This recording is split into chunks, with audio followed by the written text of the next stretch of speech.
9월 13일 금요일 매일 예배 하나님 앞에 기도함으로 시작합니다. 은혜와 사랑이 많으신 하나님, 저희들에게 늘 은혜를 아끼지 않고 부어주시고 저희를 너무 사랑하셔서 우리를 늘 기억해 주신 하나님을 오늘도 기억합니다. 그 하나님 앞에 나가 예배합니다.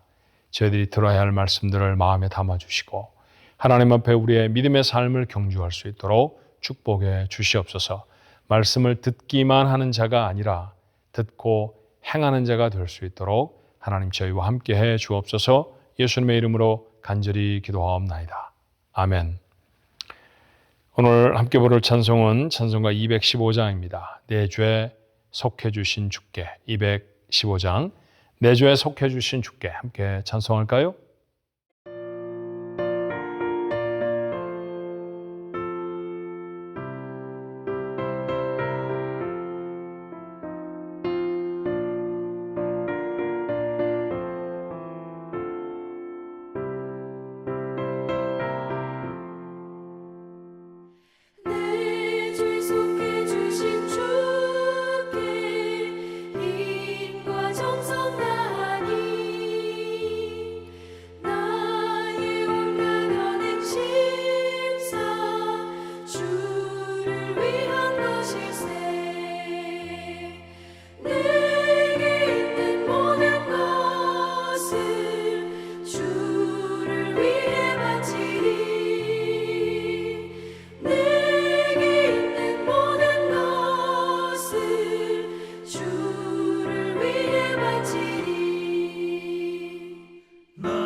하나님 말씀 느헤미야서의 7장 마지막 부분을 읽습니다.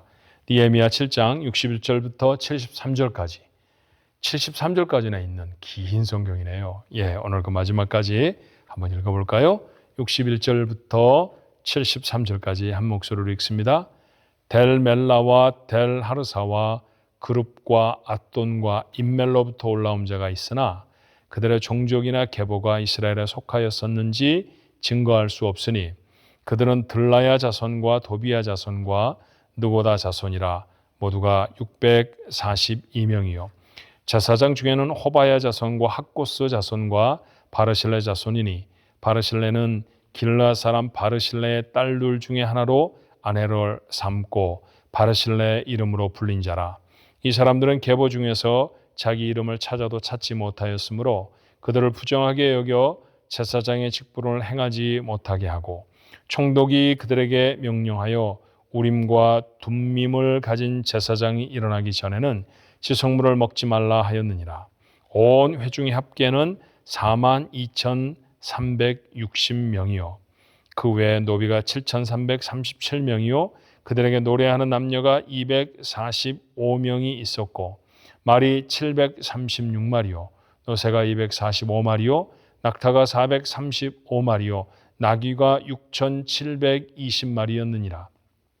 어떤 족장들은 역사를 위하여 보조하였고 총독은 금 1,000드라크마와 대접 50과 제사장의 의복 530벌을 보물 곳간에 드렸고 또 어떤 족장들은 금 2만 드라크마와 은 2,200마네를 역사 곳간에 드렸고 그 나머지 백성은 금 2만 드라크마와 은 2,000마네와 제사장의 의복 67벌을 드렸느니라. 이와 같이 제사장들과 레위 사람들과 문지기들과 노래하는 자들과 백성 몇 명과 느디님 사람들과 온 이스라엘 자손이 다 자기들의 성읍에 거주하였느니라. 아멘. 헌신이라는 단어를 가끔은 사용하죠. 저희 교회도 세 번째 주 수요일은 각 전도의 헌신 예배입니다. 그 달의 숫자와 전도회 숫자가 꼭 일치해서 예를 들면 9월 같은 경우에는 구전도의 헌신 예배가 이제 18일에 있게 됩니다. 헌신이라는 단어가 뭘 뜻하는 걸까요? 드리다라고 하는 뜻의 헌과 신, 몸을 뜻하는 단어가 합쳐져서 헌신이라고 되어 있습니다. 몸을 드린다라는 것이죠. 몸을 드린다라고 하는 것은 자신에 있는 모든 것들을 그렇게 하나님 앞에 드린다라고 하는 거예요. 오늘 7장의 나머지 부분에는 계보를 잘 알 수 없는 귀한 자들에 대한 기록입니다. 아마도 느헤미야가 이곳저곳에서 기록을 찾아보았는데 기록을 다 찾지 못한 사람들이 있었던 것 같고요. 기록을 찾아도 불분명한 사람들이 있었던 것 같아요. 또 제사장으로 섬기기에 확실한 계보인지, 적어도 제사장은 레위 사람이어야 하잖아요. 반드시 그래야 하거든요. 근데 레위 사람인지가 확실하지 않은 사람들도 제사장의 명단을 올려 있어서 앞으로 제사 지내는데 참여하지 말아라 이렇게 금지했다는 그런 이야기가 있습니다. 그런데 이 각각 돌아온 사람들의 계보를 다 이야기한 후에 하나님 앞에 사람들이 어떻게 헌신했는지를 기록하고 있어요. 자, 70절 하반절의 말씀부터이죠. 자, 총독이 앞장을 섭니다. 금 1,000드라크마, 대접 50, 제사장의 의복 530벌을 드렸습니다. 오늘 언급되고 있는 총독, 다른 사람이 아니라 느헤미야 자신이겠죠. 느헤미야만 그렇게 했던 게 아니었어요. 총독이 앞장을 서니 다른 사람도 따라합니다. 71절의 말씀해 보니까 족장들은 금 2만 드라크마, 은 2,000마네를 드렸습니다. 이렇게 족장들도 드렸죠.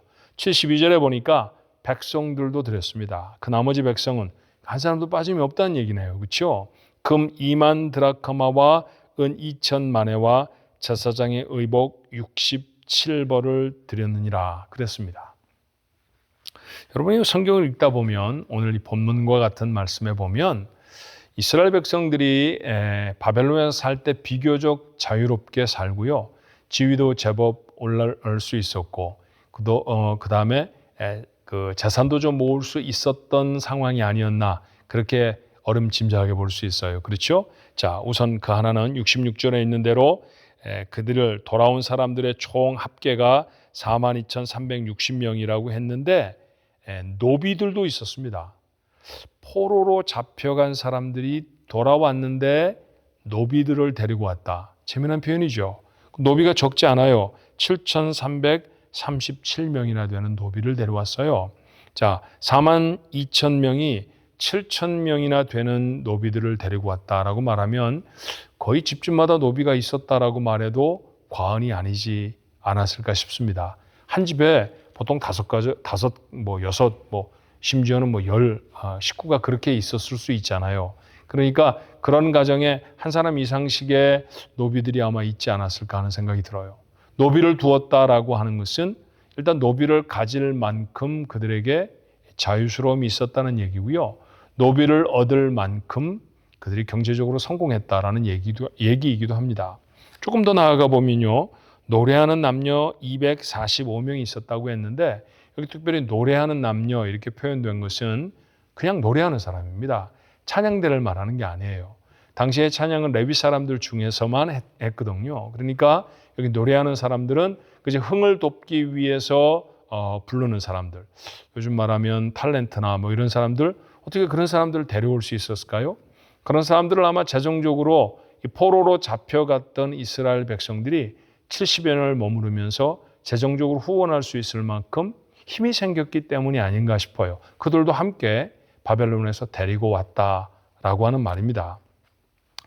68절의 말씀에 보니까 말이 몇 마리고 노새가 몇 마리고 낙타가 나귀가 이런 이야기들도 있죠. 물론 한 나라의 규모로 따져서 말이나 노새나 낙타, 나귀가 그렇게 많은 숫자같이 보이진 않습니다. 그러나 한 가정들이 거의 다 이런 짐승들을 가지고 있었다라는 것은 사실이에요. 그렇다고 하면 그런 경제적인 지위를 누릴 수 있었고 그렇게 자신들의 삶이 편안했을 때 그곳을 떠나서 예루살렘으로 유다로 돌아오고 싶었을까? 그런 의문이 생기지 않아요? 자, 나라가 새로 세워진다. 돌아가서 우리가 해야 할 일이 있다. 그런 이야기가 들려졌을 때 그들은 서슴지 않고 스룹바벨을 따라 나섰던 것이죠. 그렇게 따라온 사람들이 이곳에 이렇게 정착해 살고 있었다라고 하는 것입니다.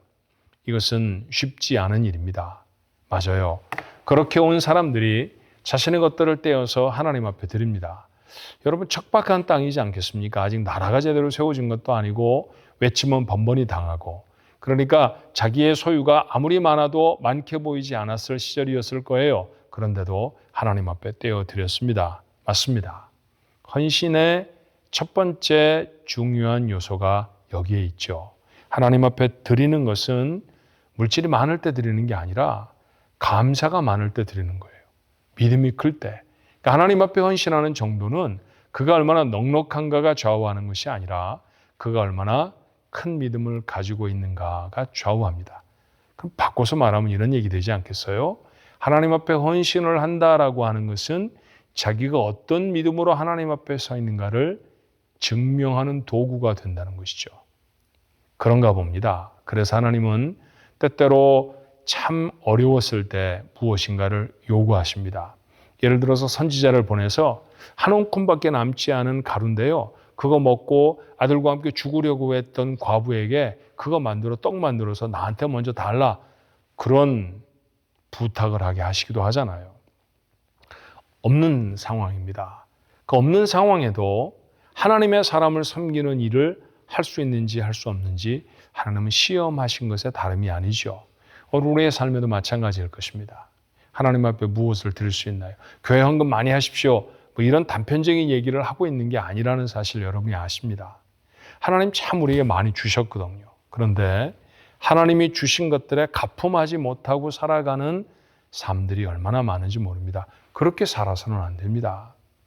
우리가 넉넉히 가지고 있고 드려도 남을 수 있기 때문에 하나님 앞에 드리는 것이 아니라 부족하고 어렵지만 그런 하나님 앞에 헌신해서 하나님의 일에 사용하도록 어떤 데는 힘도 드리고 재능도 드리고 물질도 드릴 때 그 믿음을 하나님이 크게 보시고 그곳에 더 큰 은혜와 복을 주시는 줄로 믿습니다. 여러분의 삶이 그런 삶이 되어야 하지 않을까 싶어요. 두 번째 말씀은 조금 깊이 생각해야 할 말씀인데 이 헌신이 단회적인 게 아니었다는 얘기죠. 저는 이 말씀에 주목하고 싶습니다. 73절에 보니까 이와 같이 사람들의 이름이 쭉 나오고요. 이스라엘 자손이 다 자기들의 성읍에 거주하였느니라. 이스라엘 백성들이 다 자기들의 성읍에 계속해서 거주합니다. 하나님 앞에 드리는 건 마치고 자기 성읍으로 돌아간 사람들도 있고요. 예루살렘에 남아있는 사람도 있어요. 근데 다른 성읍들이 어땠는지 상황은 잘 모르지만 적어도 우리가 한 가지는 알잖아요. 느헤미야서를 읽으면서 예루살렘은 위험한 곳이야. 근데 예루살렘에도 사람이 남았다는 거죠. 그곳에 거주했다는 것이죠. 거주하고 싶었겠습니까? 그런데 거주합니다. 이제 성벽을 쌓았으니 이 성벽은 내가 지켜야 돼. 그러면 그 자리에 서는 거예요. 한 번의 헌신이 아니라 계속 되는 헌신이죠. 하나님이 내게 맡겨주신 사명, 이거 내가 계속해서 지킬 거야. 그렇게 하나님 앞에 서 있는 것입니다.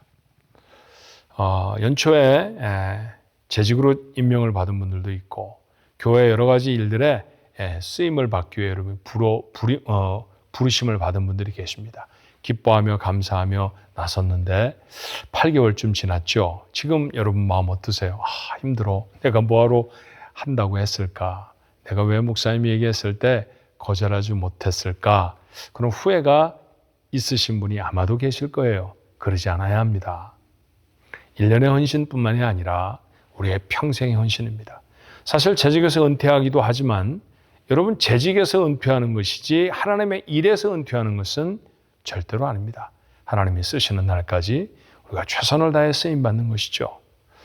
그런 마음으로 하나님 앞에 주신 사명에 계속 헌신하는 사람, 그런 사람들에게 하나님은 복을 주실 줄로 믿습니다. 또 하나 우리가 이 헌신을 통해 생각해 볼 수 있는 것은요, 이 헌신이 결국 예배로 수렴되고 있다라고 하는 증거를 볼 수 있어요. 자, 70절 말씀에서부터 살펴보면 조금 특이한 부분이 있죠. 금을 얼만큼 드렸다, 돈을 얼만큼 드렸다라고 하는 이야기는 이해가 되는데 언급되는데 두 번이나 뭐라고 말합니까? 70절에 제사장의 의복 530벌을 드렸다고 했고요. 그 다음에 72절의 말씀에 보니까 나머지 백성들도 제사장의 의복 67벌을 드렸다 했어요. 제사장이 입을 옷을 드렸다는 겁니다. 왜 그랬을까요? 제사장은 뭐 하는 데 필요한 사람입니까? 제사 드리는 데 필요합니다. 요즘 우리 표현으로 말하면 예배 드리는 데 필요한 사람이고요. 제사장의 의복이라는 것은 시장통을 다닐 때 필요한 의복이 아니죠. 제사를 드릴 때 입어야 하는 세마포, 그건 말합니다. 특별한 의복이죠. 제사장이 입어야 할 예복을 이렇게 드렸습니다. 그러니까 앞으로 뭘 하겠다는 얘기인가요? 제사장의 의복을 준비하고 제사장을 세워내는 것은 앞으로 우리가 이렇게 넉넉히 예배하겠습니다. 그 소리잖아요. 그렇죠? 제사장에게 드렸던 제사장의 의복의 숫자가 적지 않은 것으로 보면 이 예배에 얼마나 저들의 마음이 모여 있는지를 알 수 있습니다. 우리는 여기서 헌신의 핵심을 발견할 수 있죠. 헌신의 핵심은 하나님과의 관계에 있습니다. 하나님 앞에 무언가를 드린다는 것은 제가 하나님을 그렇게 사랑합니다. 제가 하나님 앞에 그렇게 가까이 갑니다라고 하는 표현의 다름이 아닌 것이죠. 우리가 일상생활을 통해서 가장 이 헌신을 구체적으로 실천할 수 있는 자리, 맞아요. 그게 예배입니다. 그래서 그렇게 자꾸 예배하자고 하는 거예요. 예배당에 가득 모여 있으면 예배를 인도하는 목사가 보기에 좋아서가 사실은 아닙니다. 저 선교지에 가잖아요. 여러분 아시죠? 선교지에 가면 많이 모였을 때는 3, 40명, 적게 모였을 때는 10명도 안 되는 사람이 모여 있을 수도 있습니다. 10명이 모여 있다고 제가 말하면 다 듣나요? 딴청 부리는 사람도 있죠. 그런데 한두 사람이 그 말을 들으면 열심히 그 사람에게 복음을 전합니다. 사람의 숫자에 복음 전파가 좌우되는 것 절대로 아닙니다. 그럼에도 불구하고 여러분 예배당에 나와 예배해야 합니다 라고 제가 다시 반복해 말하고 또 반복해 말하는 게 뭘까요? 이게 헌신이기 때문에 그래요. 몸을 드리는 겁니다. 하나님 앞에 몸을 드리는 겁니다.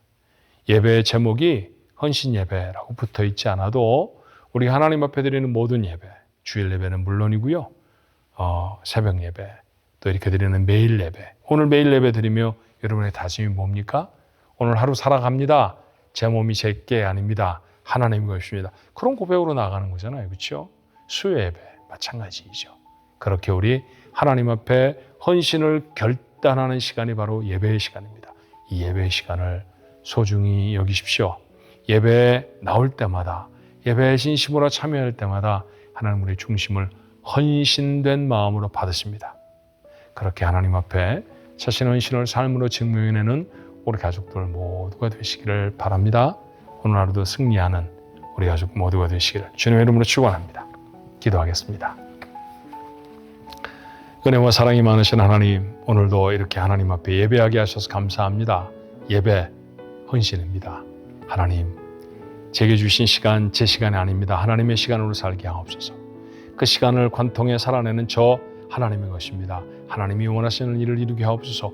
그런 고백으로 저희가 여기 서 있습니다. 하나님 도와주옵소서. 세상은 저희의 시선을 빼앗고 저희들의 온 오감을 헤집어 놓는 수많은 도전과 유혹으로 가득합니다. 그 가운데서 미세하게 들리는 하나님의 메시지, 그 메시지에 귀를 기울이고 그 메시지를 가슴에 담고 그 메시지로 삶을 살아가는 것, 이거 어찌 쉽겠습니까? 성령님 도와주시지 않으시면 저희 못합니다. 그러니 이 시간에도 간절히 구합니다. 성령님 도와주십시오. 오늘 하루도 하나님이 원하시는 모습으로 그렇게 하루를 살아내 하나님 앞에 영광을 돌리는 우리 가족들 모두가 되게 하옵소서. 예수님의 이름으로 간절히 기도하옵나이다. 아멘.